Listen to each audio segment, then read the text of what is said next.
नमस्कार विद्यार्थी मित्रांनो, मॉडर्न इंग्लिश गुरु यूट्यूब चॅनलमध्ये सर्वांचे स्वागत आहे. आज आपण 8वीच्या 1.2 अँड्रोक्लिस अँड द लायन या लेसनचे मराठी स्पष्टीकरण बघणार आहोत. म्हणजेच संपूर्ण मराठी अर्थ आणि एक्सप्लेनेशन या दोन्ही गोष्टी आपण बघणार आहोत.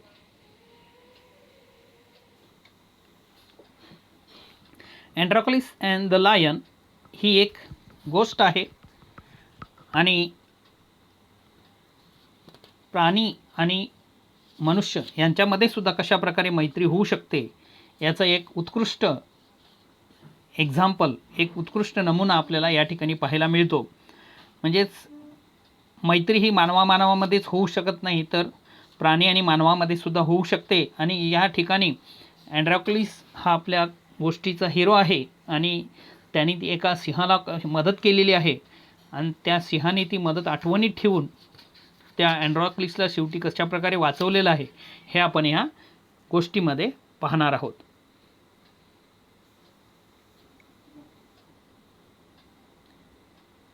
Androcles and the lion, page number 6. Long ago, there lived a kind, gentle, and courteous man called Androcles. But he had a very cruel master. In those days, kings, nobles, and other wealthy men used poor people as their slaves. Androcles was a slave. The slaves were forced to work for their masters. They had to do what their masters told them. फार वर्षापूर्वीची गोष्ट आहे. एक दयाळू, सभ्य आणि समजूतदार अशा प्रकारचा एक अँड्रोक्लिस नावाचा एक व्यक्ती होता. तो एका दुष्ट मालकाकडे काम करायला होता आणि त्या दुष्ट मालकाचा तो सेवक होता, म्हणजेच गुलाम होता. In those days Kings, nobles and other wealthy main use poor people as there slaves. पूर्वीच्या काळी राजे त्याचबरोबर श्रीमंत माणसं आपल्याकडे काही लोकांना गुलाम म्हणून ठेवत असत आणि अँड्रोक्लिस हा गुलाम होता. आणि हे जे गुलामांना the slaves were forced to do work for their masters, means त्या गुलामांना जबरदस्तीने काम करायला भाग पडले जायचे. जसे त्यांचे मालक सांगतील त्याप्रमाणे त्यांना काम करायला लागत असे.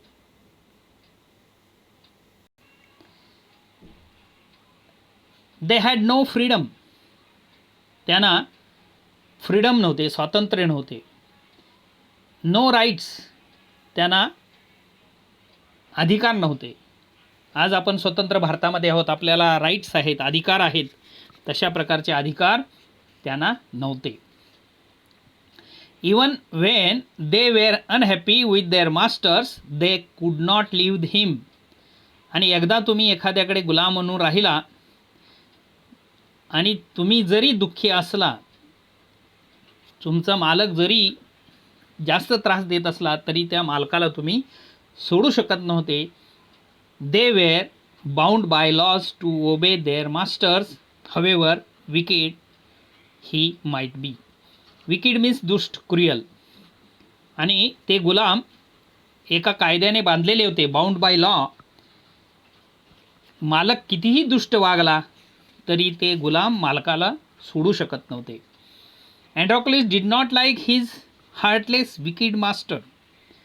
अँड्रोक्लिसला त्याचा दुष्ट, हृदयशून्य, म्हणजेच जरासुद्धा कळवळा नसणारा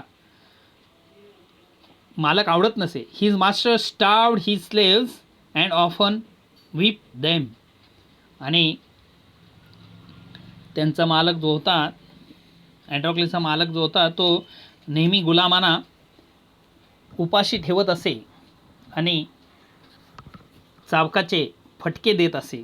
अँड्रॉक्लिस felt that even death was better than serving such a master. अँड्रॉक्लिसला असं वाटायचं की ह्या अशा मालकाकडे काम करण्यापेक्षा आपण मेलेलं बरं. He kept looking out for a good opportunity.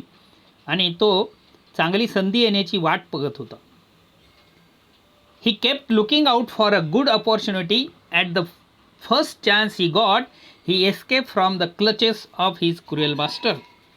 आणि जेव्हा त्याला संधी सापडली तेव्हा पहिल्या संधीतच त्याने अशा ह्या क्रुएल दुष्ट मालकाच्या तावडीतून आपली सुटका करून घेतली. क्लच म्हणजे तावडी, एखाद्याच्या ताब्यात असणे. नाव ऑल दो अँड्रॉक्लिस हॅड दस run away he was not coward. Coward म्हणजे भित्रा, ब्रेवच्या विरुद्धार्थी. अँड्रॉक्लस जरी पळून गेला तरी तो भित्रा नव्हता. ही टूक शेल्टर इन अ फॉरेस्ट. हे वाक्य महत्त्वाचे. सिम्पल पास्ट टेन्समध्ये आहे. टेन्स बदलण्यासाठी येऊ शकतं किंवा चेंज द व्हॉइससाठी येऊ शकते. He was not afraid of the wild beast that roam the forest. अगदी एवढा तो ब्रेव होता की त्याला रानात फिरणाऱ्या हिंस्त्र पशूंची सुद्धा भीती नव्हती.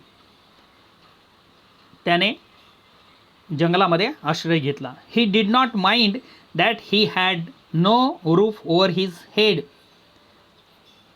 त्याच्या डोक्यावर छप्पर नाही याची सुद्धा त्यांनी तमा बाळगली नाही. He was happy. हे वाक्यसुद्धा छोटं आहे तरी लक्षात ठेवा. ही वॉज हॅपी हे निगेटिव्ह करण्यासाठीच, म्हणजेच अफर्मेटिव्ह निगेटिव्हसाठी हे वाक्य वापरलं जाऊ शकतं. He was happy that he was free as a bird to go wherever he wish.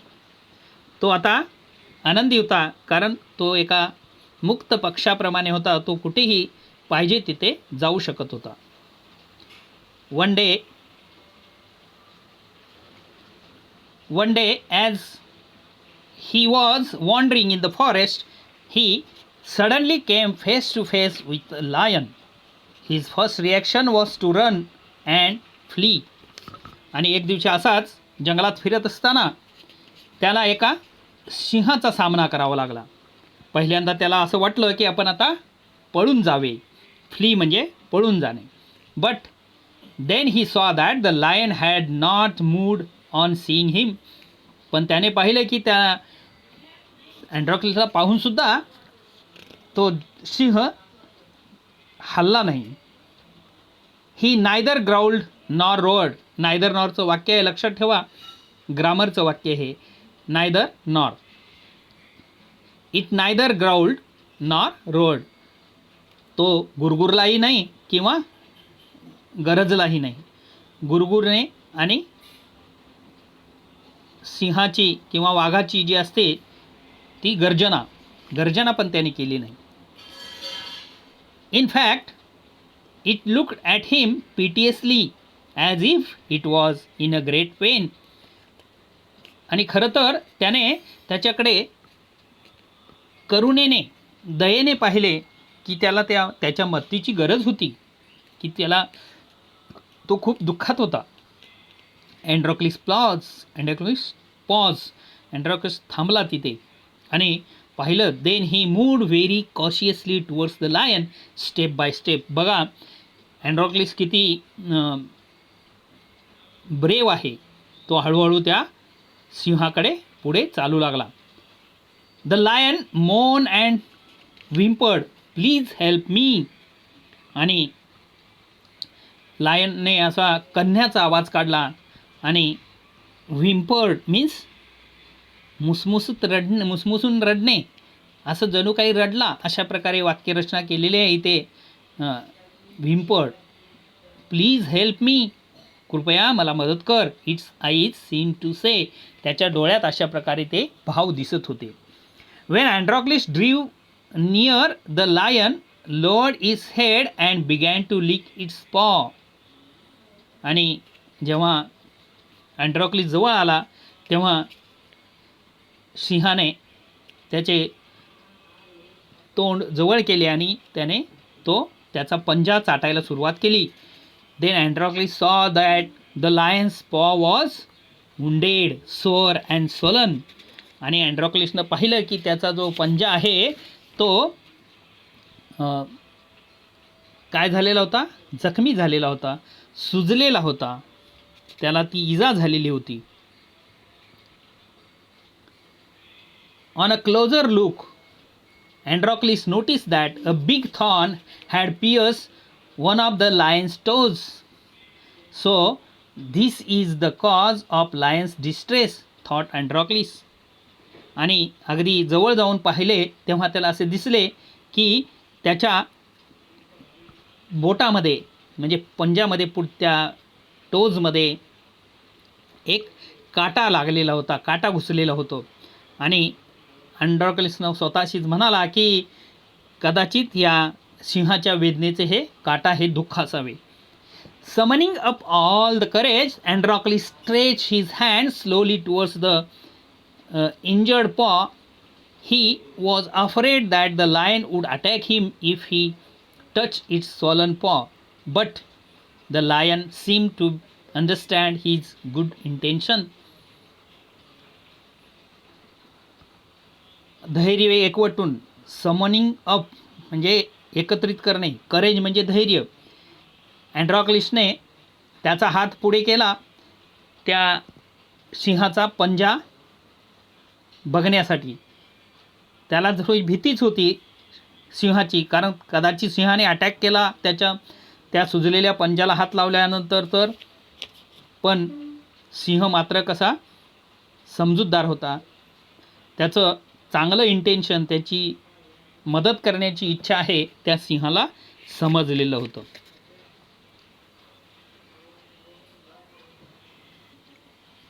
Androcles took the paw in his left hand. Deftly he pulled out the thorn, then tearing a piece of his own clothing, the kind man bound the lion's injured paw. To his surprise and wonder, the lion then licked his arm as if to show gratitude. अँड्रॉक्लिसने त्या सिंहाचा पंजा आपल्या डाव्या हातात घेतला आणि अगदी त्याने डेफ्टली म्हणजे शिताफीने त्याचा जो तो रुतलेला काटा होता तो काढला.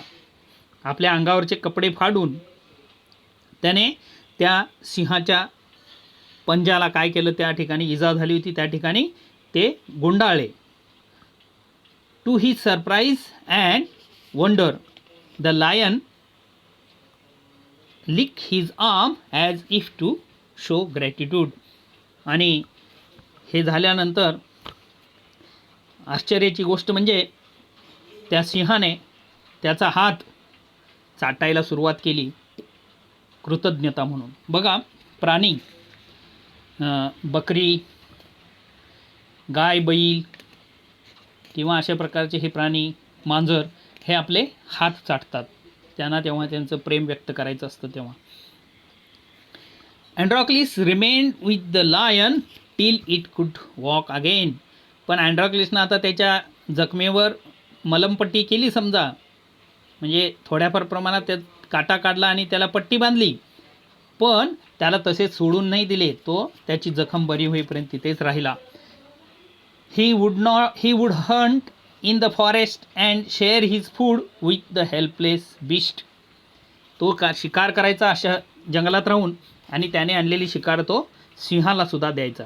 Every day he would clean and dress the lion's wound. दररोज तो त्याची जखम स्वच्छ करायचा आणि त्याला मलमपट्टी करायचा. So soon the lion was able to move about. आणि लवकरच लायन चालायला म्हणजे हालचाल करायला सुरू झाला. एबल टूचा वापर आहे. The lion was able to move about means lion could able to move about. Could एबलच्या ऐवजी तर भूतकाळ असल्यामुळे कूडचा वापर होऊ शकतो. Many times it followed Androcles wherever he went. आणि बऱ्याच वेळा जेव्हा अँड्रॉक्लिस जिथे जाईल त्या ठिकाणी तो सिंह जात असे. In the mean while Androcles' master had complained to the authorities that his slave Androcles had run away. आणि तेवढ्या कालावधीमध्ये अँड्रोक्लिसचा जो मालक होता त्याने अधिकाऱ्यांना कंप्लेंट केली की अँड्रोक्लिस पळून गेलेला आहे. Soldiers were sent in all direction to capture Androcles.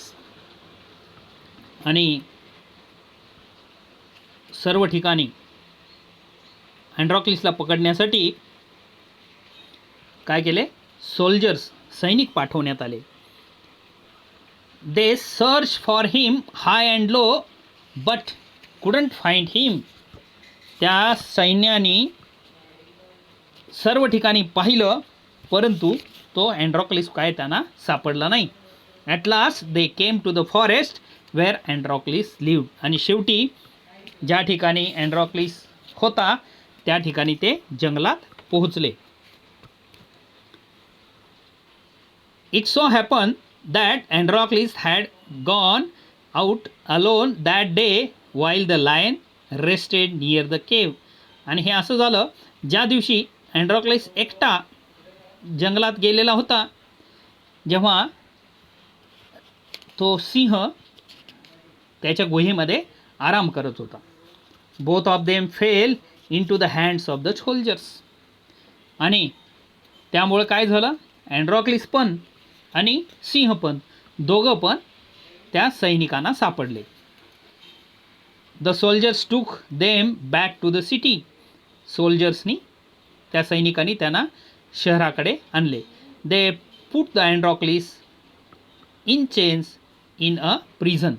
आणि अँड्रोक्लिसला त्यांनी तुरुंगात टाकले. The lion was cage. आणि त्या सिंहाला पिंजऱ्यात टाकले. In those days people who were found to be guilty of a serious crime were fed to wild beast as punishment. आणि त्या काळामध्ये एखाद्याने समजा गुन्हा केला आणि तो गुन्हा सिद्ध झाला तर त्याला अशा रानटी प्राण्यांना खाण्यासाठी टाकले जायचे, सिंह वाघ यासाठी. आणि त्यामुळे ते अशा सिंहांनासुद्धा पिंजऱ्यात ठेवत असत. Running away from one's master was a very serious crime at that time. Therefore Androcles too was to be thrown to the wild beast. आणि एखाद्या मालकाच्या घरातून पळून जाणे हे काय होतं, गुलामांचा गुन्हा होता. त्यामुळे अँड्रोक्लिसने सुद्धा हा गुन्हा केलेला होता आणि त्या काय होणार होता, आता त्याच्यावर तो गुन्हा दाखल होणार होता आणि म्हणून त्याला अशा रानटी प्राण्यांना खाण्यासाठी सोडले जाणार होते. On the appointed day the emperor arrived at the circus and टूक हिज प्लेस. आणि अशा प्रकारे आता ते ह्याला शिक्षा देण्याचा दिवस ठरला आणि त्या दिवशी सम्राटांना त्या ठिकाणी त्यांचं आगमन झालं. The crowds cheered loudly. आणि ते जे आता त्या ठिकाणी सर्कस म्हटलं जातं, म्हणजे गोल रिंगण केलेलं असतं, त्या ठिकाणी हे अशा प्रकारे शिक्षा देण्याचं ठिकाण ठरलेलं असतं. The crowd cheered loudly, the trumpets blew the trumpet and trumpeters drew the trumpet, and Androcles was brought into the arena. His chains were unbound. He felt weak and dismayed. He was certain that this was the last day of his life. आणि अँड्रोक्लिसला त्या एरिनामध्ये, म्हणजे ते जे ठिकाण आहे ज्या ठिकाणी सोडलं जातं त्या सिंहाच्या समोर किंवा वाईल्ड ॲनिमलच्या समोर, त्याला एरिना असा शब्द वापरलेला असतो. आणि त्याच्या साखळे जे होते, साखळदंड त्याला बांधलेले, ते सोडण्यात आले.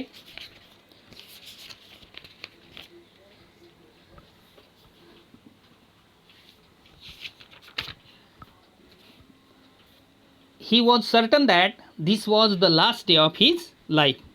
आणि आता त्या अँड्रोक्लिसला वाटलं की हा त्याचा शेवटचाच दिवस आहे. He felt weak and dismayed. हे दोन शब्द लक्षात बघा. तो अगदी अशक्त आणि दुःखी कष्टी दिसत होता. हे नॉट ओनली बट ऑल्सोसाठी वाक्य येऊ शकतं. He felt weak and dismayed. Dismayed म्हणजे दुःखी, वीक म्हणजे अशक्त. At the opposite end the gate was raise and a furious lion was release. आणि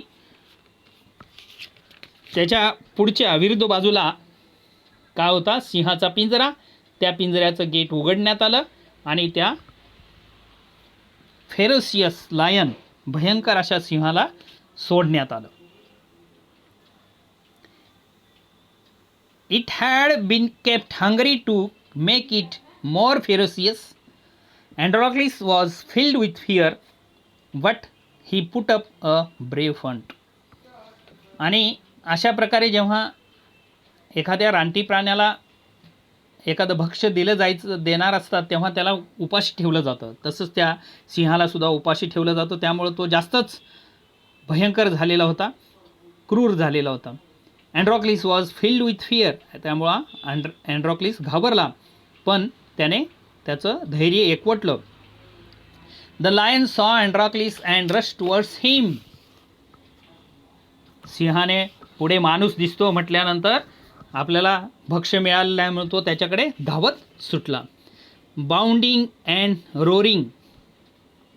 आणि गुरगुरत तो त्याच्याकडे झेपावला. But suddenly it stop its tracks. पण लगेचच तो थबकला. Then it move slowly forward. मग तो हळूहळू पुढे जाऊ लागला. All its rage seem to have melted. आणि त्याचा जो पूर्ण राग होता, आता तो क्रूर झालेला होता, तो सगळा हळूहळू वितळला राग. अँड्रोक्लिस सॉ this to.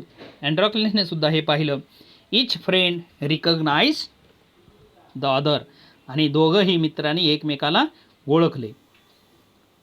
To every one's amazement the lion bounded towards Androcles again. But when it reach him it began to purr and rub its nose against him. आणि प्रत्येकाची आता उत्सुकता शिगेला पोचली. तो सिंह अँड्रोक्लिसकडे झेपावला, पण जेव्हा त्याच्याजवळ पोचला तेव्हा त्याने त्याचं जी आयाळ होती किंवा त्याचं शरीर आहे त्या त्या अँड्रोक्लिसला घासायला सुरुवात केली आणि त्याचं जे नाक होतं ते सुद्धा त्याला घासायला सुरुवात केली. Androcles hug the lion. आणि अँड्रोक्लिसने त्याला सिंहाला मिठी मारली. He wept with relief and joy. आणि तो सुस्कारा देऊन आनंदाने रडू लागला. The audience including the emperor watch this tender sight in a great wonder. आणि सम्राटासह उपस्थित असलेली सगळे प्रेक्षक हे सर्व आश्चर्याने पाहू लागले. People began to cheer Androcles and ask for his release. आता जे तिथले लोक होते ते मोठ्याने ओरडू लागले, अँड्रोक्लिसला सोडून द्या, अँड्रोक्लिसला सोडून द्या. The emperor ask Androcles to explain the lion's strange behaviour. आणि सम्राटाने अँड्रोक्लिसला विचारलं की अशा प्रकारे सिंहाने त्याचं वर्तन का बदलले. When he heard the whole story, the emperor was also moved by the gratitude and friendship between man and beast. आणि जेव्हा त्या सम्राटाने सुद्धा ह्यांची जी गोष्ट ऐकली तेव्हा एकमेकाबद्दल असणारी कृतज्ञता आणि मैत्री, माणूस आणि प्राण्यामध्ये अशा प्रकारे मैत्री होऊ शकते, त्यामुळे तो सुद्धा सद्गदित झाला. He order that Androcles should be set free. आणि त्या सम्राटाने आज्ञा केली की अँड्रोक्लिसला सोडून देण्यात यावे. He would no longer be a slave. तो इथून पुढे गुलाम म्हणून राहणार नाही. When the emperor ask Androcles what other reward he would like, Androcles replied that he did not want anything for himself but he wanted the lion to be set free too. सम्राटाने विचारलं की अँड्रोक्लिसला तुला बक्षीस म्हणून दुसरं काय पाहिजे आहे. तेव्हा अँड्रोक्लिस म्हणाला की मला दुसरे काही नको, पण या सिंहाला सुद्धा मुक्त करण्यात यावे. The two friends went back to the forest to live a free life. आणि अशा प्रकारे दोघे मित्र पुन्हा जंगलात परत गेले मुक्त जीवन, स्वतंत्र जीवन जगण्यासाठी. थँक्यू.